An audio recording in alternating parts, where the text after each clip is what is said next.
So I was just watching Scott Manley. Um, he was in a video about the potential impacts of the Ukraine war on the space industry, and I'm pretty interested in space. I'm a big SpaceX fan. I pay attention to a lot of different space YouTube channels.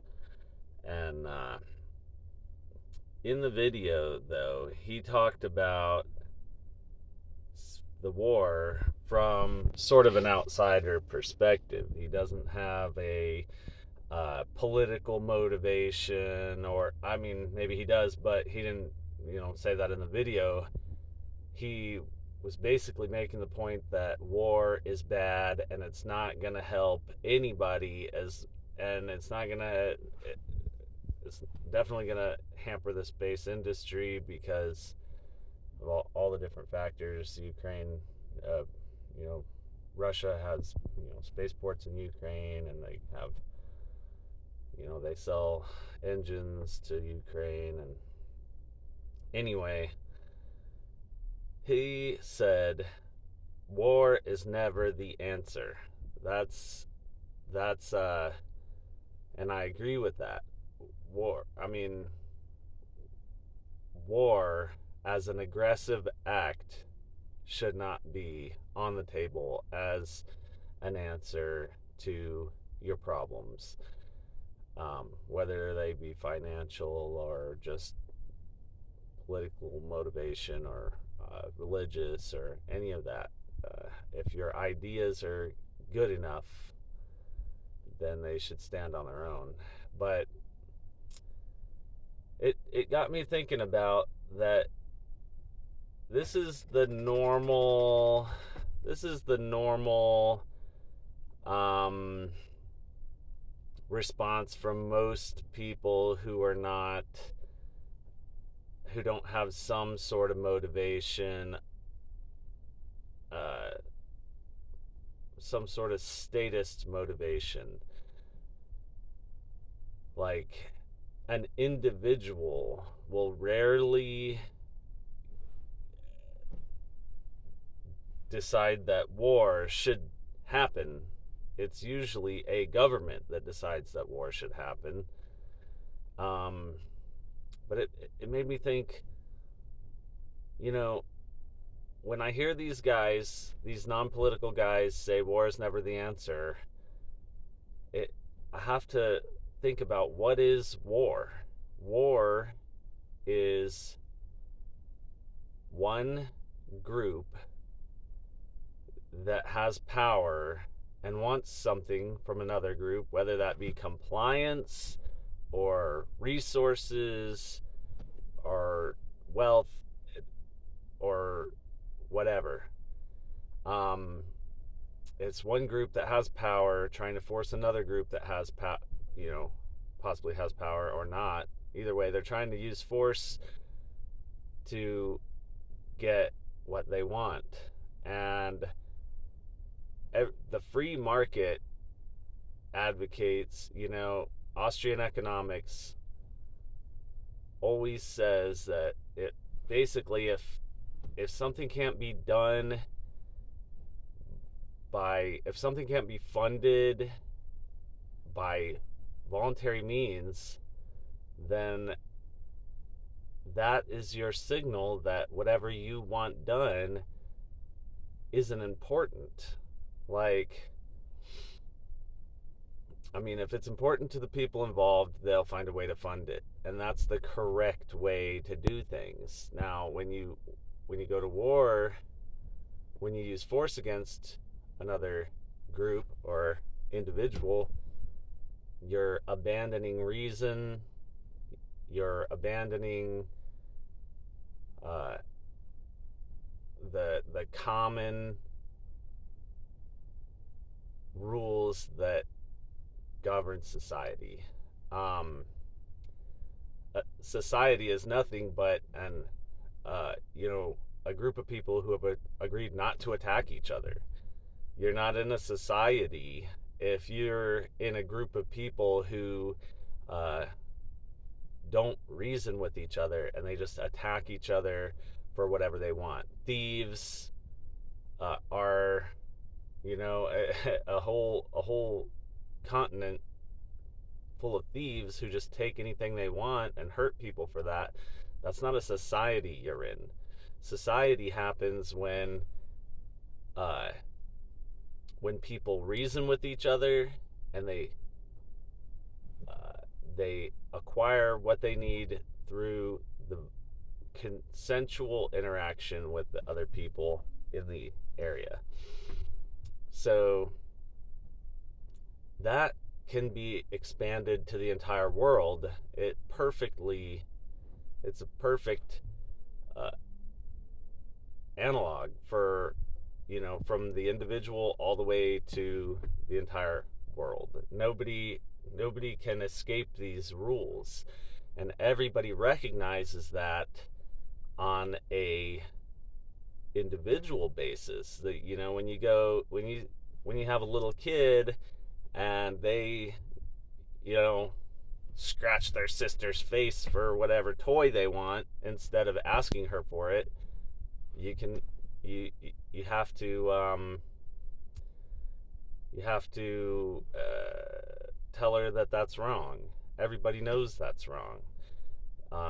When you just, instead of, when you want something from the store, instead of just taking what you want and stealing it, you're supposed to pay for it, and everybody knows that. Nothing is free, and nothing, if you get it without paying for it, that means someone else just paid for it for you. But it's funny that everyone recognizes these rules on an individual level, and then when one government goes to war against another government and breaks these same rules, everybody seems to recognize them on, that it's a violation of these rules also. But there is one area of society where there are people who get to break these rules, and nobody seems to recognize that they're blatantly breaking these very rules that everyone lives by. You and I have to live by these rules, or else, the other person automatically knows that they've been wronged and they have the right to defend themselves. If I come up and, I just punch you in the stomach and take your phone, they instinctively know that that rightfully belongs to them, and they have a right to defend themselves from that action. But so it's kind of instinctive. Two people born on a desert island meet when they're adults, and they've each built their own thing, never having met another human. If one tries to take their stuff, they instinctively will know that they have the right to defend their stuff. They built it, they own it. And so these are not rules that have been created by society. They are the rules that have created society. And they're good rules. They're good ways to live, to give everyone the most prosperity possible. But there is one, everybody can see this happening. These rules are regularly broken every day against peaceful people by their own government, and nobody seems to have a problem with that. Nobody even seems to recognize that these people are breaking the rules. These people that call themselves government are blatantly defying the rules that form society, and they get a pass because they will give you some bullshit excuse that basically they have the right They have somehow given themselves the right to do things that no one else in history has ever had the right to do. If you call yourself the government of some other area, you don't have the right to do that. You don't have the right to come into my area and pull me over and take my money because I was going faster than you'd like for me to go, or that I didn't have the right sticker on my license plate or something like that. Everybody even recognizes that another government doesn't have the right to do that. An individual doesn't have the right to do that. And a company, Walmart doesn't have the right to do that. That's a powerful company. They have power. They could probably do that, but they can't do it because society recognizes that it's wrong. They would never allow it. You would have the support of the people. But government has somehow done some fucking weird ritual that now they've brainwashed people into submitting to this aggressive violence. But only against their own people.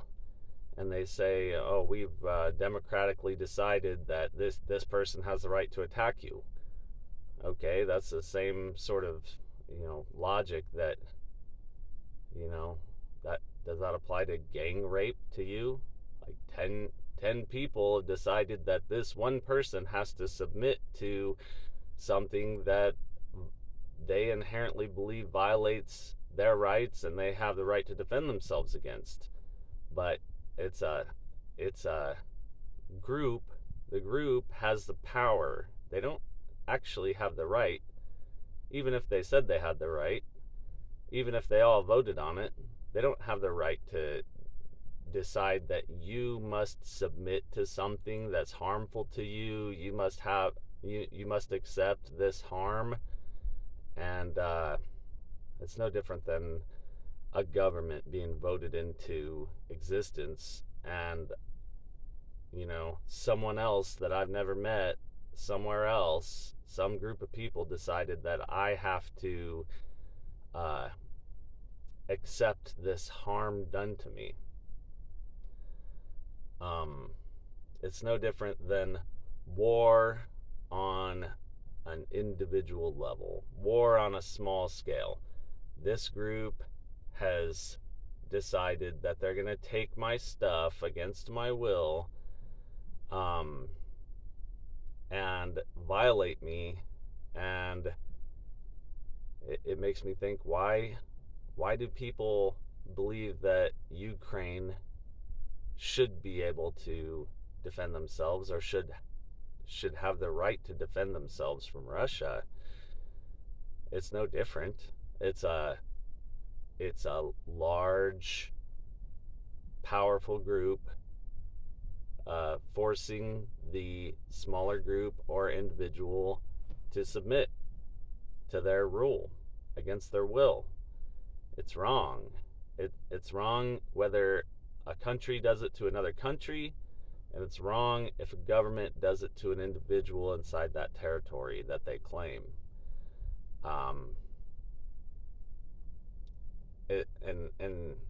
I started out with talking about space because these guys have a whole different kind of viewpoint than governments. They just want peace. They want everything to work right, the way it's supposed to, the way the free market would have it work.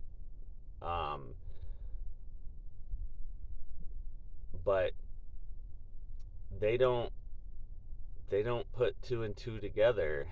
They don't see that everything would work so much better if individuals who, like in the examples I gave, they're peaceful people trying to exist in the world, trying to go to work every day, not violating the rules of society,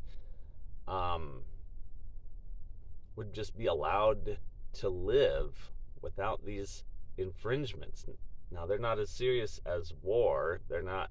But if Ukraine had just submitted and allowed Russia to come in and do what they were going to do, there wouldn't have been any death, I believe. I don't know. I can't be 100% sure on that, but there definitely would have been much less death. I don't think Russia would come in and just perpetrate a genocide.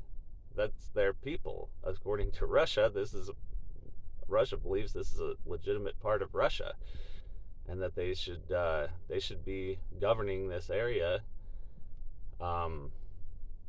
But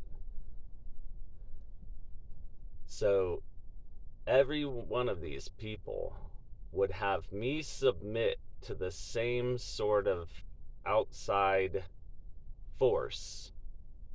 If I told them, that, I'm driving without a license plate on my truck, they would say, you need to submit and capitulate, and nothing bad will happen to you if you do that. Well, why don't they say that to Ukraine? Why doesn't that apply to Ukraine? They have a greater responsibility than I do, because innocent people will be hurt. If I don't capitulate, only I am going to be hurt. If these governments don't capitulate, lots of innocent civilians that haven't agreed to be part of this conflict will be hurt, and have been hurt, from what I've heard. And a lot more can be hurt. It's extremely irresponsible for them to fight back against Russia, but they're doing it with the support of all the same people who tell me that I should capitulate and submit. I think it's time that society puts two and two together.